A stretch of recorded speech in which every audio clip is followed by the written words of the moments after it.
देखते हैं बच्चों कि हमारा क्वेश्चन नंबर 5 क्या है। हमारा क्वेश्चन नंबर 5 का फिगर है ए बी सी जो है आपको ऐसे दिया हुआ है कि ए बी जो है वो ए सी के क्या है, इक्वल है। और आपको फाइंड आउट करना है, आपको वैल्यू ए की दिया हुआ है, यहाँ पे 80 डिग्री दिया हुआ है और आपको वैल्यू फाइंड करना है ए बी सी का, इसका, एंड ए सी बी का, इसका।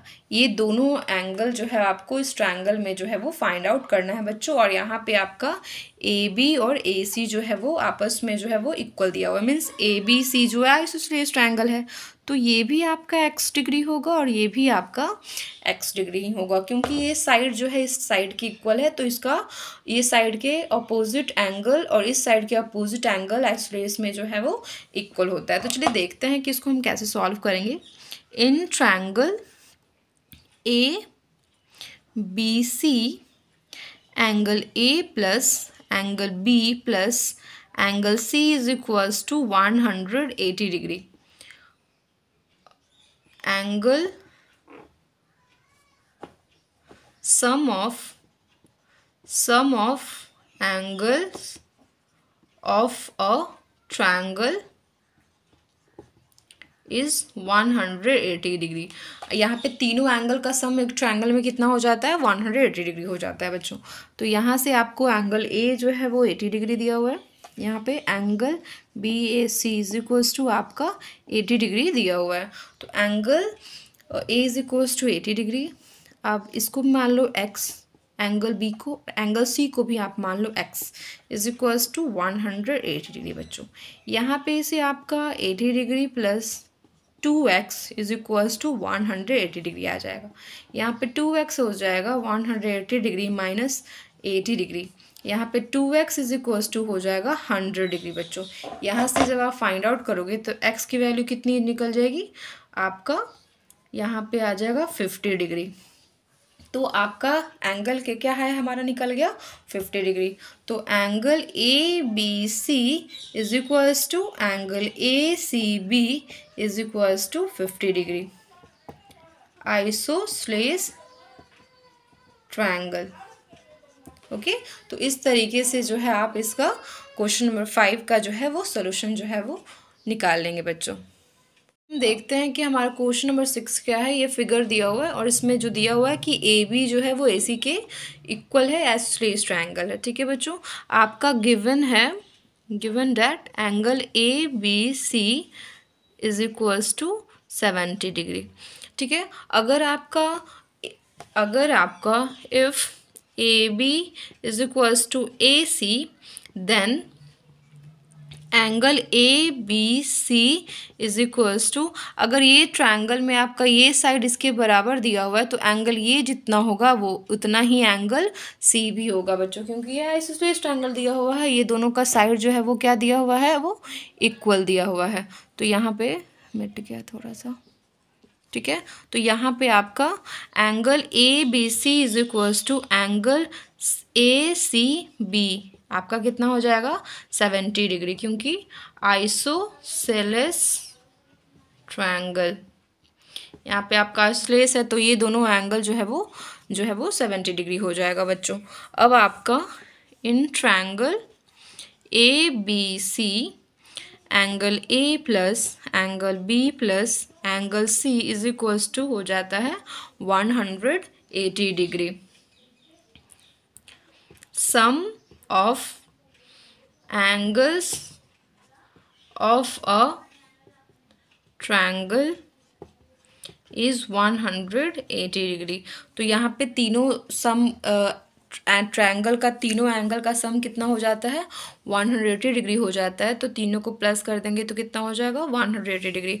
अब एंगल आपका ए जो है वो दिया हुआ है नहीं, एंगल बी जो है वो दिया हुआ था 70 डिग्री, एंड एंगल सी जो है वो आइसोसेलेस से हमने निकाल लिया कि ये भी 70 डिग्री होगा, इज इक्वल्स टू 180 डिग्री बच्चों।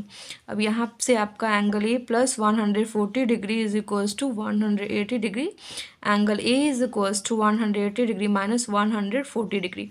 तो एंगल ए आपका निकल गया 40 डिग्री बच्चों। तो यहाँ से आपका ए सी बी जो है वो 70 डिग्री निकल गया, एंगल बी ए सी जो है वो निकल गया आपका 40 डिग्री निकल गया बच्चों। तो इस तरीके से आपका आंसर जो है वो फाइंड आउट आप कर लेंगे। इस तरह से आपका आंसर जो है क्वेश्चन नंबर 6 के लिए निकल जाएगा बच्चों। देखते हैं बच्चों कि हमारा क्वेश्चन नंबर 7 क्या है। तो हमारा क्वेश्चन में दिया हुआ है कि A B is equals to B C and angle B A C plus angle A C B is equals to 50 degree दिया हुआ है और आपको सारा एंगल निकालना है, all angles of triangle A B C. आपको ये पूरा जो है ट्रायंगल का जो एंगल जो है वो फाइंड आउट करना है। तो आप यहाँ पे देखोगे बच्चों कि ए बी सी जो है आपका आइसोसेलेस ट्रायंगल है और यहाँ पे ए बी और बी सी जो है वो आपस में इक्वल है। तो ए बी साइड के ऑपोजिट एंगल्स क्या होंगे, ये होंगे। तो ये हो गया एक्स। बी सी साइड के ऑपोजिट एंगल क्या हो जाएगा, ये हो जाएगा एंगल ए। तो ये भी आप मान लो एक्स, क्योंकि ये दोनों आपस में जो है वो इक्वल है। यहाँ पे आपका दिया हुआ है बच्चों कि आपका B A C plus angle A C B is equals to आपका 50 डिग्री दिया हुआ है। तो आपका पूरा एंगल क्या होगा, ठीक है। तो आप यहाँ पे देखोगे कि in triangle A B C angle A plus angle B plus angle C is equals to हो जाता है आपका 180 degree. Sum of angles of a triangle.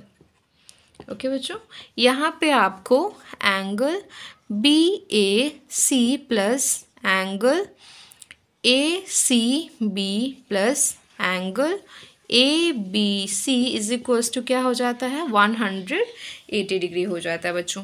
यहाँ पे B A C plus A C B की वैल्यू जो है वो 50 डिग्री दिया हुआ है, ये वाला पूरा का पूरा।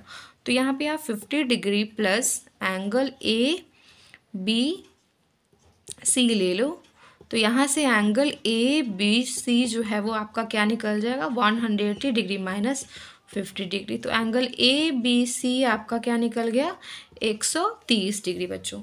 तो आपका ए बी सी जो है वो निकल गया 130 डिग्री। अब यहाँ पे आप फाइंड आउट कर लो angle B A B C plus angle A C B is equals to आपका 50 डिग्री दिया हुआ है।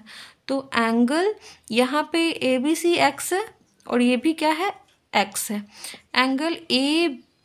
Angle A C B is equals to angle B A C होगा, क्योंकि यहाँ पे आइसोसेलेस दिया हुआ है, ठीक है। तो ये हो जाएगा 50 degree. 2x is equals to 50 degree, x की वैल्यू क्या हो जाएगी, 25 डिग्री बच्चों। तो ये angle B A C is equals to 25 degree, angle A C B is equals to आपका 25 डिग्री। तो इस तरीके से बच्चों आपका ये तीनों एंगल का जो है वो आप फाइंड आउट कर लोगे। और अगर आप तीनों को प्लस करोगे बच्चों, आप ये देख लो, आप तीनों को प्लस करोगे तो आपका तीनों को प्लस करने पे आपका 180 डिग्री भी यहाँ पे मिल जाएगा। तो मैं आपको एक बार और समझा देती हूँ। ये दोनों का सम जो है वो 50 डिग्री दिया हुआ था। आप पहले भी इसको निकाल सकते थे, बाद में भी निकाल सकते हो, लेकिन उससे कोई फ़र्क नहीं पड़ेगा आपको। तो ये दोनों का प्लस जो है वो 50 डिग्री दिया हुआ है, आपस में ये दोनों इक्वल है। तो इसको भी मैंने x मान लिया, इसको भी x मान लिया, क्योंकि ये दोनों आपस में इक्वल है, एज इट है। तो ये 2x इज इक्वल्स टू ये 25 डिग्री हो जाएगा। अगर ये दोनों का जो है 50 डिग्री है और ये जो है वो पूरा 180 डिग्री हो जाता है। तो यहाँ से हम आप फाइंड आउट कर लेंगे 50 डिग्री प्लस ये प्लस 180। उसके बाद आपको इस तरीके से जो है ये इसका आंसर जो है वो मिल जाएगा बच्चों। तो बहुत आसानी से आप इस सब का यूज़ करके आप इसका वैल्यू फाइंड आउट कर पाओगे। ये बच्चों हम देखते हैं कि हमारा क्वेश्चन नंबर 8 क्या है। तो हमारा क्वेश्चन है O is an interior point of triangle ABC. Let's prove that angle BOC is greater than angle BAC. यहाँ पे बच्चों मैं आपको बता देती हूँ इसका सोल्यूशन। सबसे पहले मैं आपको इसका जो है वो डायग्राम बना के आपको इसका मतलब समझा देती हूँ कि इस क्वेश्चन में क्या बोल रहा है। इस क्वेश्चन में बोल रहा है कि एक ओ पॉइंट है, कहाँ है, इंटीरियर, मतलब एक ट्रायंगल ए बी सी पहले आप बना लो। ये हो गया ट्रायंगल आपका ए बी एंड सी। इस ट्रायंगल ए बी सी में आपको बोल रहा है कि ओ जो है एक पॉइंट है इंटीरियर में। अगर एक्सटीरियर बोलता है मतलब ये बाहर में, ट्रायंगल ए बी सी के बाहर में आपका पॉइंट रहता है। आपको यहाँ बोल रहा है कि इंटीरियर में है, मतलब अंदर में है एक पॉइंट ओ। ठीक है, उसके बाद आपको क्या प्रूव करने के लिए बोल रहा है कि let's prove that angle B O C, आप इसको ज्वाइन कर दो तभी तो आपको मिलेगा ये वाला angle. Angle B O C is greater than angle B A C. ये वाला एंगल मीन्स ये वाला एंगल जो है वो आपको बोल रहा है कि ये वाला एंगल जो है वो बड़ा है किससे, इस एंगल से। ये जो एंगल हमको मिल रहा है इससे जो है ये एंगल जो है वो बड़ा है बच्चों। तो इसको समझने के लिए सबसे पहले इसका डायग्राम मैं थोड़ा सा और आपको जो है वो बड़ा बनाती हूँ ताकि आपको समझ में आए अच्छे से। छोटा में आपको पता नहीं चलेगा बच्चों। ये ओ हो गया आपका पॉइंट एक, यहाँ से ये हो गया ए, ये हो गया बी, ए हो गया सी, ये हो गया ओ। यहाँ पे आपको जो है ये डायग्राम मिल गया बच्चों। आप क्या करो कि इस पॉइंट को आप मिला दो। ठीक है बच्चों, आप इस पॉइंट को मिला दो। ठीक है, उसके बाद यहाँ पे आपको प्रूफ करने के लिए आपको क्या करना है, आपको ये जो है वो ग्रेटर दिखाना है। ठीक है, आपको ये ग्रेटर दिखाना है, ये पूरा का पूरा इससे। ठीक है, तो आपको किसी तरह ये एंगल और ये एंगल में कंपेयर करना पड़ेगा, ग्रेटर देन और स्मॉलर देन का, तभी जो है आपका जो है ये ग्रेटर देन होगा। तो आप इस ट्रायंगल में क्या लो कि यहाँ पे आपका ये ओ पॉइंट है, यहाँ पे मैं लिख देती हूँ, ये आपका ओ पॉइंट है। ठीक है, और आपका ये ए है, बी है और सी है, यहाँ पे आप डी ले लो। ओके, तो यहाँ पे लिख लो let's join A to O. ठीक है, आप इसको ज्वाइन कर दो। फिर आप देखोगे बच्चों, आप ये छोटा वाला ट्रायंगल ले लो इस ट्रायंगल में, ये जो मैं आपको इस ट्रायंगल में, in triangle A O B, ये ट्रायंगल में आप इस तरह से ये डायग्राम को देखो बच्चों। आपका डायग्राम इस तरह से है, थोड़ा ऐसा ये बन गया इस टाइप से। आप इस तरह से डायग्राम देख लो। आप देखोगे कि ये जो एंगल है, बस ये इतना सा एंगल जो है बच्चों, ये वाला एंगल जो है वो एक्सटीरियर एंगल है। ये एक्सटीरियर एंगल जो होगा ये इंटीरियर अपोजिट एंगल के सम के बराबर होगा। तो आप ये ट्रायंगल ए ओ बी में आप देख लो, in triangle A O B angle O B A plus ये एंगल प्लस ये angle plus angle O A B is equals to आपका हो जाता है एंगल बी ओ डी। ठीक है बच्चों, आप ध्यान से समझना कि ये छोटे वाले ट्रायंगल में बच्चों ये एंगल प्लस ये एंगल आपका ये हो जाता है एंगल, क्योंकि ये एक्सटीरियर एंगल है। तो एक्सटीरियर एंगल जो होता है ये वाला एंगल वो इंटीरियर अपोजिट के एंगल के सम के बराबर होता है। आप यहाँ पे लिख लो कि exterior angle is equal to sum of interior opposite angle। Angle B O D जो है, ये बी ओ डी हो एक्सटीरियर एंगल है ईस्ट ए ओ बी का, और ये इसका इंटीरियर अपोजिट एंगल है। तो ये दोनों सम के बराबर होगा। ओके बच्चों, आप इसको इक्वेशन 1 ले लो। ठीक उसी तरह बच्चों आप यहाँ पे देख लो, आप इसको ले लो एंगल AOC में आपका ये जो है एंगल, ये वाला जो एंगल है, आप उसको देख लो यहाँ पे मैक्स, ये जो एंगल है ये एंगल प्लस ये एंगल होगा, ये इसका AOC का ये एक्सटीरियर एंगल है। आपका डायग्राम ऐसे बनेगा बच्चों, ये जो एंगल है ये इस एंगल और इस एंगल के बराबर होगा, ये एक्सटीरियर एंगल। तो एक्सटीरियर एंगल क्या हो जाता है, इंटीरियर अपोजिट एंगल के सम के बराबर होता है, दो इंटीरियर एंगल के सम के बराबर होता है। तो इन ट्रायंगल AOC, अब AOC में आप देख लो angle OAC plus angle OCA is equals to angle COD हो जाएगा। एंगल OAC मीन्स ये एंगल प्लस ये एंगल, ये दोनों का सम किसके बराबर होगा, COD के सम के बराबर होगा, क्योंकि exterior angle is equal to sum of interior opposite angle. ठीक है, इसको आप इक्वेशन 2 ले लो। तो ये हो गया आपका। मैं इस एंगल को जो है एक्सटीरियर एंगल ली हूँ, और इसको और इसको और इसको जो है वो इंटीरियर एंगल ली हूँ बच्चों। अब आपका यहाँ से आप देख लो, इस इक्वेशन फर्स्ट में आप देख लो, आप ध्यान से समझना। मान लो आपका 2 + 7 जो है वो हो जाता है 9, 2 + 7 9 के बराबर है। तो आपका 9 जो होगा वो 2 से तो बड़ा ही होगा बच्चों। ये तो बात आप समझ रहे हो कि अगर हम इस एंगल और इस एंगल को प्लस करके इतना लिखते हैं तो हमारा ये जो एंगल होगा BOD वो हमारा इस एंगल से बड़ा होगा और इस एंगल से भी बड़ा होगा। तो हम यहाँ से देखेंगे बच्चों इक्वेशन नंबर 1 से, क्योंकि हमको रिलेशन इसके और इसके बीच चाहिए, तो यहाँ पे हम क्या ले लेंगे, ये दोनों को प्लस करके लिखे हैं ना हम, इसको प्लस करके लिखे हैं ये, लेकिन इन दोनों का प्लस जो है इसके बराबर है, हमको रिलेशन चाहिए इसकी और इसके बीच। तो यहाँ पे से आप ले लो, यहाँ से बच्चों आप ले लो कि आपका OAB एंगल OAB जो है वो क्या है, उससे बड़ा होगा एंगल BOD इक्वेशन 1 से बच्चों, यहाँ से।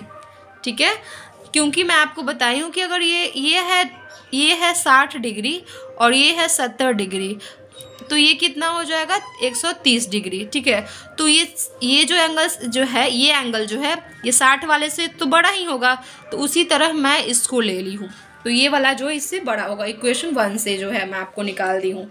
क्योंकि मैं इसको क्यों नहीं ली हूँ, क्योंकि रिलेशन हमको इन दोनों में चाहिए। उसके बाद यहाँ पे देख लो आप एंगल सेम उसी तरह बच्चों कि ये दोनों एंगल को प्लस करके हमारा इतना आता है, तो जो ये एंगल होगा इससे जो है वो छोटा होगा। जैसे कि यहाँ पे देख लो एंगल OAC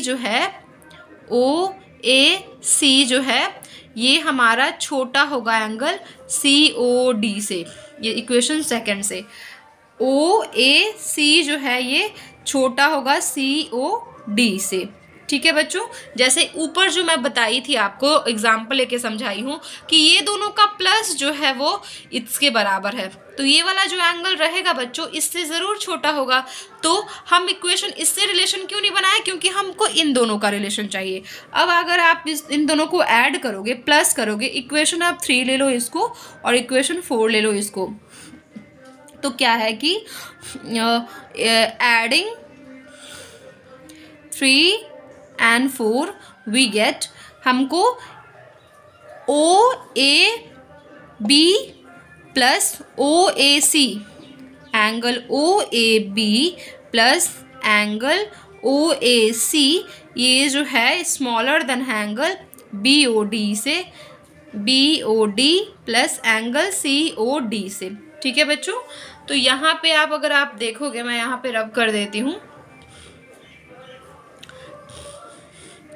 यहाँ पे रब करने के बाद हमारा क्या मिल गया बच्चों, आप देखो एंगल OAB जो है और एंगल OAC ये है एंगल BAC BAC है बच्चों, और angle BOD plus angle COD ये क्या है, हमारा एंगल BOC है। ठीक है बच्चों, तो यहाँ से आपको जो है बच्चों इसको सॉल्व करने के बाद आपका ये जो है आपका ये प्रूव्ड हो गया बच्चों। तो इस तरीके से आप इसको प्रूफ जो है इसका कर लोगे बच्चों। इसमें आपको ये बस समझना है कि अगर 2 और 4 को मिला के 6 आता है तो ये 6 जो होगा ज़रूर 2 से बड़ा होगा। ठीक है, और यहाँ पे ये दोनों को प्लस करके इतना आता है, एक्सटीरियर एंगल के बराबर आता है, तो ये एंगल जो है वो इससे बड़ा होगा। फिर इन दोनों को प्लस करके इससे जो है बराबर आता है, तो ये एंगल इससे जो है बड़ा होगा। क्योंकि ये रिलेशन हमको इन दोनों में चाहिए, तो हम इन दोनों को greater than and smaller than करके यहाँ पे बता दिए बच्चों, और दोनों को इक्वेशन को प्लस कर दिए। जब इक्वेशन प्लस किए तो हमको एक एंगल ये मिल गया, एक एंगल ये मिल गया। तो इस तरीके से आप इसका जो है सोल्यूशन निकाल लोगे।